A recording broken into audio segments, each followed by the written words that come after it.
हैदराबाद के इलाके मलकरम में एक इंतहाई अफसोसनाक वाकया पेश आया।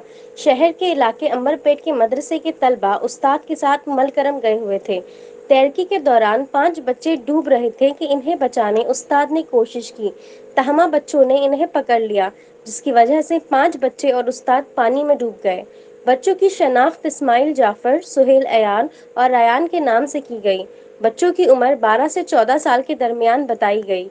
इस हादसे से हैदराबाद के इल्मी हलके बिलखसूस मदरसे में शदीद गम का माहौल है।